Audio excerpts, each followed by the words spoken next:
좋은 아파트를 짓고 싶은 마음에 고급 마감재를 쓰고는 싶고, 또 돈을 더 내라고 하면 그건 좀 어렵고, 모두가 재건축이든 재개발이든 같은 심리로 인해서 점점 더 어려워지고 있습니다. 부동산은 그야말로 뜨겁게 달아올랐다가 갑자기 식어버리는 현상을 보여주고 있기 때문에 부동산 예측이 정말 어려워진 세상입니다. 세상에 이런 억울하고 황당한 일이 일어날 수 있다는 게 참 신기합니다. 분양받아서 입주했다고 좋아했는데 새 아파트가 모두 경매로 넘어갈 위기에 처한 아파트들이 있는데요. 정말 황당한 일 아니겠습니까? 다 지어서 입주를 했는데 집이 경매로 넘어간다. 왜 이럴까요? 공사비 갈등을 겪고 있는 강남의 한 아파트가 집주인 모르게 가압류된 사실이 뒤늦게 알려졌죠. 조합이 공사비 채무를 이행하지 못해서 벌어진 일인데, 이로 인해서 2년 넘게 거주하고 있는 일반 분양자의 집이 경매로 넘어갈 위기에 처했습니다. 이런 곳이 이 아파트만 그런 게 아니죠. 부산에서도 이런 일이 있고 서울에서도 이런 일이 있습니다. 오늘 여러분께 알려드리는 이 내용은 우리가 모두 알고 이런 것에 대비를 좀 해야 되겠습니다. 자, 2021년 준공된 강남구 대치동의 대치 르엘 아파트, 여기 조합은 시공사 롯데건설과 공사대금 소송을 진행하고 있는데, 시공사가 청구한 85억 원 상당의 추가 공사비를 조합이 지급하지 않아서 집주인들도 모르는 사이 가압류가 갑자기 걸린 겁니다. 입주하고 몇 년이 지났는데 이거 정말 황당한 일이 벌어진 거 아니겠습니까? 대치 르엘 아파트는 대치 구마을 2지구를 재건축한 아파트인데요. 지하 3층부터 지하 15층 6개 동 총 273가구의 아주 작은 아파트 단지입니다. 위치가 참 좋습니다. 중요한 것은 2021년 9월에 입주를 이 아파트가 시작했는데, 그 이후에 한 2년 가까이 공사비 문제로 이전고시 절차를 마치지 못했었습니다. 이전고시라는 것이 재건 사업으로 조성된 대지나 건축물의 소유권을 수분양자분들에게 이전할 것을 알리는 절차죠. 대치 르엘은 23년 6월에서야 겨우 이전고시가 확정돼서 입주자 개별 등기 및 소유권 이전 등기가 가능해졌습니다. 그런데 조합은 이전고시 확정 전인 2023년 4월에 보류지 2채를 매각했었는데요.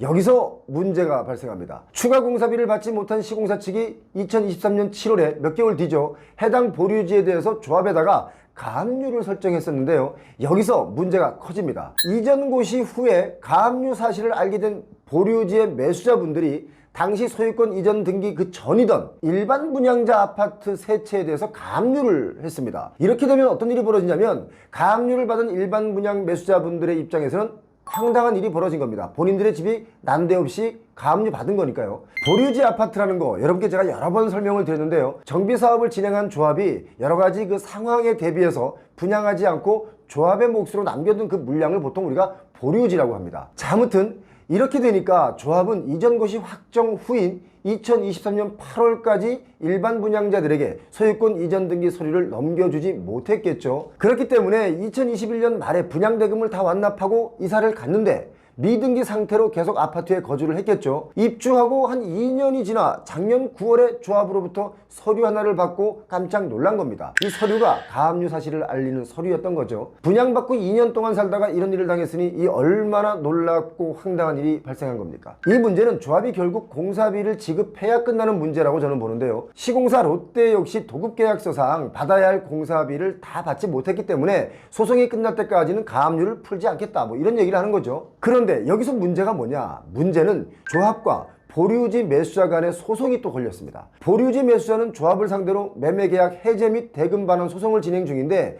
만약에 조합이 소송에서 진다면 가압류된 일반 분양자의 집은 뭡니까? 그냥 경매로 넘어가게 됩니다. 일반 분양자 입장에서는 이것처럼 황당한 일이 없겠죠. 그야말로 초유의 사건이 벌어진 겁니다. 이게 경매로 넘어간다 라고 하면 결국 뭡니까? 일반 분양 아파트를 분양받은 사람, 그 사람의 집으로 조합의 채무를 갚는 데 쓰게 된 꼴이다, 이거 아니겠습니까? 여러분, 이게 말이 됩니까? 말이 안 되지만 지금 현실로 벌어지고 있습니다. 아니, 조합 채무에 대해서는 조합이 책임을 져야지 이것을 왜 일반 분양자분들이 피해를 받아야 됩니까? 그렇지 않습니까? 그렇다면 이 문제를 어떻게 하면 해결할 수 있을까요? 조합이 총회를 열어서 보류지에 가압류된 금액만큼 추가 출자해서 공탁을 하면 가압류를 해소할 수 있지 않을까요? 그런데 조합은 이미 분양이 모두 끝났고 입주 시기도 2년이 지났다 보니까 추가 출자를 적극적으로 할 수 있을까요? 못할까요? 제가 볼 때는 적극적으로 출자를 하지 못할 수도 있습니다. 2년 살다가 추가로 돈을 더 내라고 하면 내는 사람이 있을까요? 자, 대치르엘의 경우는 이렇고 청담르엘도 좀 비슷한 상황입니다. 강남구 청담 3익 아파트를 재건축하는 청담르엘이 지금 공사 중입니다. 공사 중단을 걱정하고 있는데요. 여기도 역시 공사비 증액을 두고 조합과 갈등이 심해지고 있기 때문에 일반 분양 일정까지 지금 미뤄지고 있습니다. 현장 가보시면 청담 르엘 공사 현장 입구에 아주 커다랗게 공사 중지 예고 현수막을 걸어놨습니다. 롯데건설에서. 현수막에 쓰여있는 내용을 그대로 제가 읽어드려 볼까요? 당사는 2021년 12월 착공 후 약 4,855억 원을 투입하였으나 조합은 도급 계약상의 의무를 이행하지 않고 있기 때문에 부득이 공사를 중단할 예정이라고 이렇게 쓰여 있습니다. 크게 현수막에 써붙여 있죠. 이런 현장이 지금 서울에 너무나 많이 있고 수도권에도 많이 있습니다. 참 걱정스럽죠. 청담 르엘은 지난 2017년 8월에 총 공사비 3,726억 원의 롯데와 도급 계약을 했었죠. 그런데 올해 5월 달에는 다시 협의를 했는데 껑충 뛰었습니다. 58%가 인상된 6,313억 원으로 공사비를 올려서 협의를 했습니다. 사실 이런 일이 벌어지면요, 처음엔 조합과 시공사의 싸움으로 시작했다가 시간이 지나면 조합원끼리의 싸움으로 이게 번집니다. 내 이럴 줄 알았다, 너 그만둬라, 협의 다시 해라, 너 사퇴해라, 뭐 이런 갈등이 점점 심화가 됩니다. 여기도 다른 재건축 현장과 똑같은 길을 걷고 있습니다. 결국 공사비가 오르자 조합 내분이 일어났고, 그래서 공사비를 협의한 조합장은 뭡니까? 작년 23년 7월에 자진 사퇴했다고 하는데요. 좋은 아파트를 짓고 싶은 마음에 고급 마감재를 쓰고는 싶고, 또 돈을 더 내라고 하면 그건 좀 어렵고, 모두가 재건축이든 재개발이든 같은 심리로 인해서 점점 더 어려워지고 있습니다. 뭐 서울뿐만 이런 게 아니죠.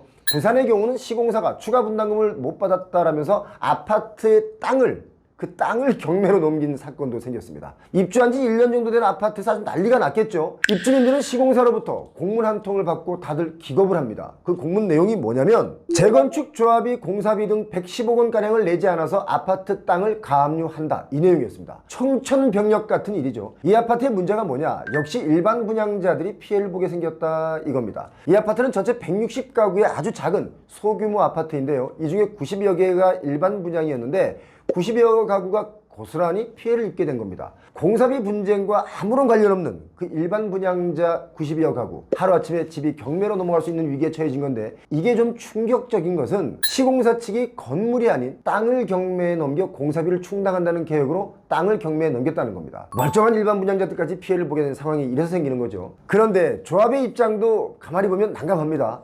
보도에 따르면 시공사에게 대금 지급에 대한 근거 자료를 여러 차례 요청했는데 시공사에서는 아직 이것을 거부하고 있는 상황이라고 합니다. 이렇게 재건축 재개발의 공사비 분담 문제가 입주 전이 아닌 입주 후에도 끊이질 않고 불거지고 있습니다. 재건축 재개발이 무조건 돈이 되는 세상이 아닌 것은 분명하죠. 재건축을 한다고 해도 분담금이 아파트값만큼 많이 나오는 곳이 있기 때문에 재건축 정말 어렵습니다. 지금이 문제가 아니라 앞으로가 더 문제일 수 있는데요. 그래서 이런 영향 때문에 수도권의 집값이 지금 오르는 지역이 여기저기 나타나고 있는데, 부동산은 그야말로 뜨겁게 달아올랐다가 갑자기 식어버리는 현상을 보여주고 있기 때문에 부동산 예측이 정말 어려워진 세상입니다. 오늘 내용을 보신 분들이라면 재건축 재개발 역시 끝까지 끝나도 끝난 게 아니다, 다시 한번 하나하나 또 체크를 해봐야 되는 그런 어려운 시장이 됐습니다. 표용호TV 이런 위험성에 대해서 여러분께 알려드렸는데요. 날씨가 매우 덥고 비가 오는 곳이 많이 있습니다. 건강관리 잘 하시기 바랍니다. 오늘도 영상 끝까지 보시고 좋아요를 눌러주신 모든 분들 부자 되시기 바랍니다. 고맙습니다.